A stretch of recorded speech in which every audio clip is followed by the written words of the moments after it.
बिस्मिल्लाहिर्रहमानिर्रहीम। अस्सलाम वालेकुम। पीएचपी के लेसन नंबर 6 के साथ हाजिर हैं। पीएचपी के इस लेसन नंबर 6 के अंदर जिस टॉपिक को हमने डिस्कस करना है वो है एरेज। पीएचपी के इस लेसन नंबर 6 को हमने दो पार्ट्स में डिवाइड किया है और आज हम इसका पार्ट नंबर 1 डिस्कस करेंगे। पीएचपी के इस लेसन के अंदर जैसा कि मैंने आपको बताया कि हमने जिस टॉपिक को डिस्कस करना है वो है एरेज। अब एरेज क्या होते हैं? बेसिकली एरेज एक ऐसा स्पेशल टाइप का वेरिएबल होता है जो अपने अंदर एक से ज़्यादा वैल्यूज़ को स्टोर करने की सलाहियत रखता है। आई रिपीट कि एरेज एक ऐसा स्पेशल टाइप का वेरिएबल होता है जो अपने अंदर एक से ज़्यादा वैल्यूज़ को स्टोर करने की सलाहियत रखता है। अगर हम अरेज को सिंपल वेरिएबल के साथ कंपेयर करें तो जो आपका सिंपल वेरिएबल होता है वो अपने अंदर एक ही वैल्यू को स्टोर करने की सलाहियत रखता है, लेकिन अरेज आपके ऐसे स्पेशल वेरिएबल्स होते हैं जो अपने अंदर मल्टीपल वैल्यूज़ को स्टोर करने की सलाहियत रखते हैं।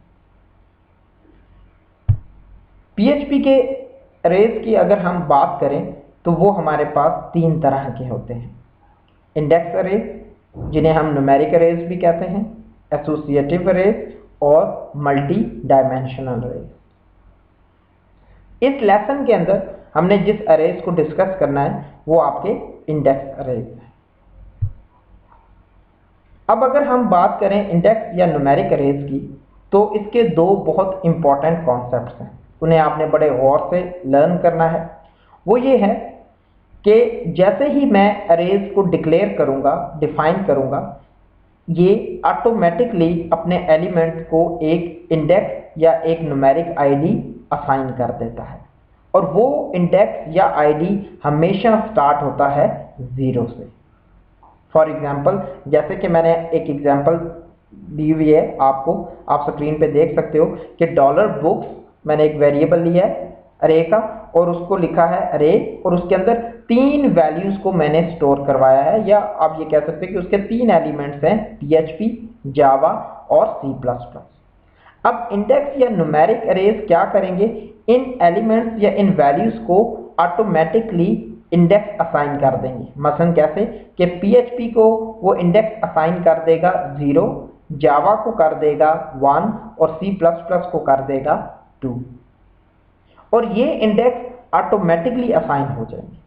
और जब हमने इन्हें एक्सेस करना होगा अरेज के इन एलिमेंट को तो हम उसको उनके इंडेक्स नंबर से एक्सेस करेंगे। ये बहुत इंपॉर्टेंट कॉन्सेप्ट है कि जब मैंने अगर किसी वैल्यू को एक्सेस करना है अरे की तो मैं उसके इंडेक्स नंबर से उसको एक्सेस करूंगा। किस तरह? अब मैं आपको ये परफॉर्म करके दिखाता हूं। हमने नोटपैड खोला और अपने स्टैंडर्ड पीएचपी टैग्स लिखे और अब मैं वही एग्जांपल को यहाँ लिखता हूँ कि मैंने एक बुक्स लिखा, अरे वेरिएबल लिया और अरे, और इसके अंदर 3 वैल्यूज स्टोर करवा दी। लेट्स सपोज पीएचपी की, जावा और C++। ये मेरे पास 3 बुक्स हैं और इन्हें मैंने $बुक्स को असाइन किया। अब $बुक्स के अंदर कितनी वैल्यू स्टोर होगी? 3, यानी कि पीएचपी, जावा और C++। अब अगर मैं इनको एक्सेस करना चाहता हूं तो मैं इसके, जैसा कि मैंने आपको बताया, इंडेक्स नंबर के जरिए एक्सेस करूंगा। फॉर एग्जांपल, अगर मैं लिखूं इको $बुक्स और इंडेक्स 0, ये इसका सिंटैक्स है लिखने का कि $बुक्स फिर बड़ी ब्रैकेट स्टार्ट, फिर इंडेक्स नंबर जिसको आप एक्सेस करना चाहते हो और फिर बड़ी ब्रैकेट क्लोज और सेमीकोलन। अब ये क्या करेगा कि जो इंडेक्स 0 पे वैल्यू पड़ी हुई है उसको प्रिंट करवा देगा, और इस वक्त इंडेक्स 0 पे जो वैल्यू पड़ी हुई है वो है पीएचपी। देखिएगा, मैं इसको फाइल सेव करता हूँ और इसका नाम मैंने lesson6.php रखा, सेव किया, और अब मैं इसको अपने ब्राउज़र के अंदर करता हूँ। देखिएगा यहाँ मैंने लिखा lesson 6.php और एंटर प्रेस। जैसे ही एंटर प्रेस किया देखें कि आपको क्या वैल्यू आई है, php। अब अगर मैं यहां करता हूं 1 तो अब कौन सी वैल्यू आनी चाहिए, जावा। देखिएगा आप, यानी कि ये देखें, यानी कि क्या पता चला कि हम अरे को एक्सेस कर रहे हैं bye using their index numbers. ये देखिएगा, अब मैं 2 करता हूं तो अब क्या आना चाहिए, C++। देखिएगा, ये देखिए, क्लियर। तो इस तरह हमने अरे की अगर एलिमेंट्स को एक्सेस करना है तो हम उसके इंडेक्स नंबर्स के जरिए उन्हें एक्सेस कर सकते हैं। और ये इंडेक्स नंबर हमेशा कहां से स्टार्ट होगा, 0 से। अब एक और चीज कि लेट्स सपोज मैं यहां 3 करता हूं। अब आपने इसका आंसर देना है कि इसका आंसर क्या आएगा, और मेरे सेव करने तक आपने उसको ज़हन में रखना है और रिफ्रेश करने तक आपने बताना है। ये देखें, कुछ भी नहीं प्रिंट हुआ। क्यों नहीं प्रिंट हुआ, देखिएगा जरा आप गौर करें तो आपके पास इंडेक्स 2 तक वैल्यू है, इंडेक्स 3 की तो वैल्यू ही नहीं है। क्योंकि वैल्यू नहीं है इस वजह से उसने आपको ब्लैंक पेज शो करवा दिया कि जिस इंडेक्स के अगेंस्ट कोई वैल्यू एग्जिस्ट ही नहीं करती तो वो आपको क्या प्रिंट करवाएगा, लिहाजा उसने कोई प्रिंट नहीं करवाया। अब मैं अगर यहाँ 1 करता हूं तो अब क्या आएगी, देखिएगा जावा। ये देखिए, क्लियर। तो इस तरह आपने इससे क्या कॉन्सेप्ट लर्न किया कि अरेज को हम किस तरह डिफाइन करते हैं और उनके एलिमेंट को किस तरह एक्सेस करते हैं। We can access their element by using their index numbers, के हम उनके इंडेक्स नंबर्स के जरिए हम उन्हें क्या कर सकते हैं, एक्सेस कर सकते हैं। अब नेक्स्ट हमारे पास ये है कि अगर हमने इंडेक्स की तमाम वैल्यूज को इकट्ठा देखना है, इकट्ठा प्रिंट करवाना है, तो फिर हमें क्या करना पड़ेगा। तो वेरी सिंपल इसका आंसर है कि हम एक लूप लगा लेंगे, और लूप को हम स्टार्ट कहां से करेंगे, इंडेक्स की स्टार्टिंग वैल्यू से, यानी कि 0 से, और कहां तक चले, जहां तक इंडेक्स की के नंबर हैं, और फिर उसमें इंक्रीमेंट और उसकी वैल्यू को हम प्रिंट करवा लेंगे। देखिएगा आप गौर से इसको कि हम ये काम किस तरह करते हैं। कि लेट्स सपोज कि मैंने यहाँ वही अपना फॉर लूप लगाया, मैंने लिखा यहाँ फॉर और $a इज इक्वल टू 0। कहाँ से इंडेक्स लूप को स्टार्ट किया, 0 इंडेक्स से, और $a लेस देन 3 कहाँ तक चलेगा, ये 2 तक। याद है ना आपको कॉन्सेप्ट कि लेस देन और लेस देन इक्वल में क्या डिफरेंस होता है, ये वही प्रीवियस कॉन्सेप्ट्स आप देखो कि यहाँ आपके यूज हो रहे हैं। तो यहाँ मैं क्या लिखूंगा, $a लेस देन 3, यानी कि ये 2 तक चलेगा। और फिर मैंने लिखा $a++ के उसमें इंक्रीमेंट करें, और इसकी लूप की बॉडी के अंदर मैं अरे की वैल्यू को प्रिंट करवाऊंगा। ये देखिएगा, अब आपने लिखा इको $बुक्स, और यहाँ आपने लिखा $a, और नीचे मैं BRP डाल देता हूँ ताकि वो नेक्स्ट लाइन के ऊपर उसके वैल्यूज आए, एक लाइन छोड़ के। ये देखिए, ये मैंने किया, इसको BR किया, और यहाँ मैंने ये सेव किया। अब मैंने इसको फाइल और सेव किया। अब जैसे ही मैं इसको रिफ्रेश करूंगा आप देखोगे कि तीनों वैल्यूज आपकी स्क्रीन के ऊपर प्रिंट होंगी। देखिएगा, ये देखें, PHP, जावा और C++। अब ये कैसे एग्जीक्यूट हुए मैं इसको आपको एक्सप्लेन करके देता हूँ। अब आप ये देखें कि सबसे पहले a की वैल्यू क्या हुई है, 0। अब 0 कंपेयर हुआ है, यहाँ 0 is less than equal to 0 is less than 3। ये ट्रू है कि फॉल्स, ये ट्रू है। जैसे ही ये ट्रू हुआ है, ये लूप की बॉडी के अंदर आया, और यहाँ आया $book सब 0 के प्रिंट करो $book सब 0 की वैल्यू को। तो 0 पे क्या पड़ा हुआ था, PHP, तो उसने क्या प्रिंट करवा दिया, PHP।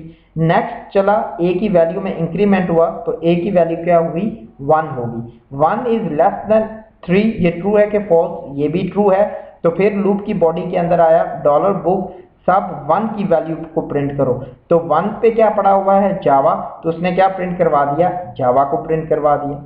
फिर नेक्स्ट इंक्रीमेंट हुआ, तो अब क्या वैल्यू हुई, 2 इज लेस देन 3, ये भी ट्रू है। फिर नीचे आया लूप की बॉडी के अंदर कि $books और सब 2 की वैल्यू को प्रिंट करवाओ, और उसने क्या प्रिंट करवा दिया, C++। नेक्स्ट जब चला तो अब वैल्यू क्या हुई, 3 इज लेस देन 3, ये ट्रू है कि फॉल्स, ये फॉल्स है। जैसे ही ये फॉल्स हुआ लूप टर्मिनेट कर गया और आपके पास ये 3 वैल्यूज PHP, जावा और C++ है। अब यहाँ एक चीज देखिएगा कि अगर मैं यहाँ इंडेक्स 1 कर देता हूं तो अब क्या होगा, ये 1 से स्टार्ट होगा और अब आप इसका रिजल्ट जरा देखिएगा कि क्या प्रिंट हुआ है आपके पास, जावा और C++। PHP प्रिंट नहीं हुआ। क्यों नहीं हुआ? क्योंकि हमने किस इंडेक्स से स्टार्ट कर दिया था, 1 से, और 1 पे क्या एग्जिस्ट कर रहा है, जावा। तो इसलिए बड़े ध्यान से ये आपने लूप को हमेशा एग्जीक्यूट करना है और वो उसको हमेशा स्टार्ट आपने उसके 0 से ही करना है, क्योंकि इंडेक्स आपका अरेज का 0 से स्टार्ट हो रहा होता है। अगर आप 0 के अलावा कोई भी आप इंडेक्स नंबर लिख दोगे तो वो फिर वहां से स्टार्ट हो जाएगा और उससे पहले जितनी भी वैल्यूज होंगी वो स्किप कर देंगी। मसलन यहाँ अगर मैं 2 कर देता हूँ तो अब आप देखोगे कि आपके पास सिर्फ C++ ही आएगा। ये देखिएगा, फाइल सेव किया और जैसे ही मैंने इसको रिफ्रेश किया, ये देखें अब आपके पास क्या है, सिर्फ C++ ही आया। तो लिहाजा ये आपने देखा कि हमेशा लूप को कहां से स्टार्ट करना है, उसके स्टार्टिंग इंडेक्स से, और वो स्टार्टिंग इंडेक्स क्या होता है, 0 होता है। ठीक है, अब आपने इसको फाइल सेव किया और जैसे ही रिफ्रेश किया तब आप देख सकते हो दोबारा आपके पास PHP, जावा और C++ है। तो इस तरह हम इंडेक्स अरे के अंदर लूप को हम इजीली यूज कर सकते हैं और उन्हें एग्जीक्यूट कर सकते हैं। नेक्स्ट हमारे पास एक चीज है दैट इज वेरी इंपॉर्टेंट, वो है for each statement. For each statement loop आपका यूज होता है अरेज के साथ, यानी कि जब आप हायर प्रोग्रामिंग करोगे तो उसके अंदर आप देखोगे कि फॉर ईच लूप बहुत ज़्यादा यूज होता है और ये बेसिकली इसका कॉम्बिनेशन बनता है अरेज के साथ। अगर आप इसका सेंटेक्स भी देखो तो वो क्या है कि फॉर ईच अरेज एज, उसके आगे वैल्यू मीन्स कि कोई वेरिएबल हम डिक्लेयर कर लेंगे और फिर करली ब्रेसिस और code to be executed curly braces close और इको करवा लेंगे उस अरे को, जैसे ही अरे की वैल्यू को, और जैसे ही हम इसको एग्जीक्यूट करेंगे तो अरे की जितनी वैल्यूज होंगी वो हमारे सामने डिस्प्ले हो जाएंगी। फॉर ईच का मतलब अगर आप देखो तो ईच का क्या मतलब होता है, एवरीथिंग। तो इट मीन्स कि इसकी एवरी वैल्यू को ये एक्सेस करने की सलाहियत रखता है। तो अब हम फॉर ईच लूप को यूज करते हैं और उसको मैं आपको यूज करके दिखाता हूं। ये देखिएगा कि इस लूप को मैंने क्या किया, डिलीट किया और अब मैंने लिखा for EACH each bracket start. अब अरे कौन सी है हमारी, $बुक्स एज वैल्यू। यहां हम कोई भी वेरिएबल दे सकते हैं, मैंने लिख दिया $वैल्यू, एक वेरिएबल ले लिए, वेरिएबल वैल्यू, और यहां अब मैंने इसकी बॉडी स्टार्ट की और यहां मैंने लिखा इको $वैल्यू और उसी तरह नीचे BR भी दे दिया, ब्रेक का लाइन, यानी कि नेक्स्ट लाइन के ऊपर आपकी वैल्यू आ जाए। ये देखिए अब मैंने फाइल सेव की। अब जैसे ही सेव करूंगा ये देखिएगा कि ये ईच वैल्यू ऑफ अरेज को प्रिंट करवा देगा। ये देखिएगा कि जैसे ही मैं इसको एग्जीक्यूट करूंगा ये देखिए सेम रिजल्ट के PHP, जावा और C++। अब मैं इसमें एक छोटी सी चेंजिंग करता हूँ। ये देखिए कि लेट्स सपोज मैं एक बुक का और इजाफा कर देता हूँ, मैं लिख देता हूँ ASP। ये देखिए तो अब क्या होगा कि कितने एलिमेंट्स आएंगे आपके पास, जितने वैल्यूज मैंने अरेज के अंदर स्टोर की हुई हैं वो सारी की सारी आ जाएंगी। ये देखिएगा कि एक का इजाफा किया है मैंने बुक का, तो देखिएगा ये देखें वो ASP भी ऑटोमेटिकली यहाँ आ गई। तो ये आपका फॉर ईच लूप होता है कि जो हम अरेज के साथ यूज करते हैं, जो अरेज की तमाम वैल्यूज को एक्सेस करने की सलाहियत रखता है। इसका सिंटैक्स क्या है, फॉर ईच आपने अरे देनी है एज वैल्यू, फिर उसकी बॉडी और उसमें उस वेरिएबल के अंदर जो भी वैल्यूज होंगी जैसे ही आप उसको इको करोगे वो सारी की सारी आपकी डिस्प्ले हो जाएंगी। मसलन अगर मैं बाकी वैल्यूज को यहाँ ख़त्म कर देता हूँ, ये कर देता हूँ और अब आप इसको सेव करो, तो अब आप इसको जैसे ही रिफ्रेश करोगे देखें आपके पास 2 वैल्यू। ये बहुत ही आसान और सिंपल है कि यहाँ आपको कोई इंडेक्स नंबर को बताने की कोई ज़रूरत नहीं है कि कहाँ से स्टार्ट हो कहाँ तक जाए, क्या इंक्रीमेंट है डिक्रीमेंट हो, कुछ ऐसा करने की ज़रूरत नहीं है। इस वजह से ये बहुत ही सिंपल और बहुत ही ईजी आपका फॉर ईच लूप है कि आप फॉर ईच और आगे अरे एज वैल्यू और इको, जैसे ही उसकी वैल्यूज़ को आप इको करोगे वो तमाम वैल्यूज़ को प्रिंट करवा देगा जितने भी अरेज के अंदर हैं। तो ये आपके बेसिकली क्या है, इंडेक्स अरेज हैं जिन्हें हम अपने प्रोग्रामिंग के अंदर यूज़ कर सकते हैं। अब जैसा कि मैंने आपको बताया था कि ये इंडेक्स अरे या न्यूमेरिक अरे जो से हैं इन्हें हम दो तरह से परफॉर्म कर सकते हैं। एक तरीका तो आपने ये देख लिया कि जिसके अंदर जो इंडेक्स है वो ऑटोमेटिकली असाइन हो जाता है। दूसरा तरीका हमारे पास ये है कि मैं अगर ये लिखूं $बुक्स सब ज़ीरो इज इक्वल टू, मैंने लिख दिया PHP $बुक्स सब वन इज इक्वल टू लिख दिया मैंने जावा, और $बुक्स सब टू इज इक्वल टू लिख दिया C++, और यहाँ मैंने ये कर दिया और इसको मैं रिमार्क कर देता। ठीक है। अब ये इसको लिखने का या परफॉर्म करने का दूसरा तरीका है कि हम मैनुअली क्या करें कि हमने इंडेक्स के अगेंस्ट वैल्यूज़ को स्टोर करवा दिए।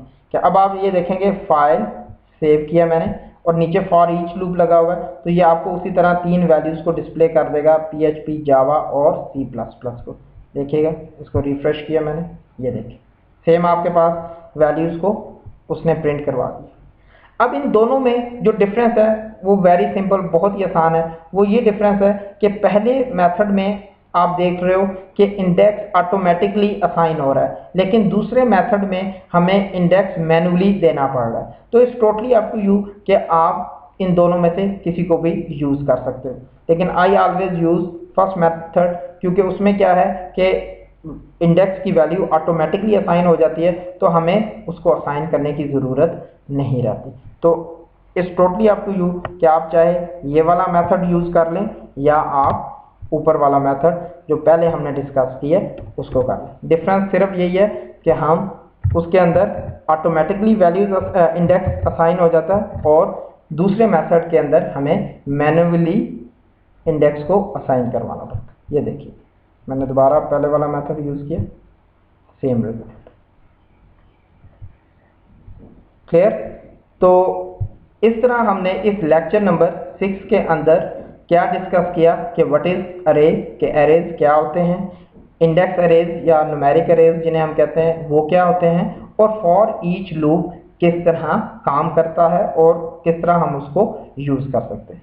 आपने जो मैंने आपको आज इस लेक्चर के अंदर करवाया आपने उसको परफॉर्म करना है ज़्यादा से ज़्यादा, ताकि आपका कॉन्सेप्ट ज़्यादा से ज़्यादा क्लियर हो। आप हमारा फेसबुक पेज भी ज्वाइन कर सकते हो। आप उर्दू IT अकेडमी के ऊपर कोई भी अगर आपका कोई क्वेश्चन है आप ज़रूर उसको प्लेस करें, मैं इंशाल्लाह ताला उसका जवाब देने की पूरी कोशिश करूँगा।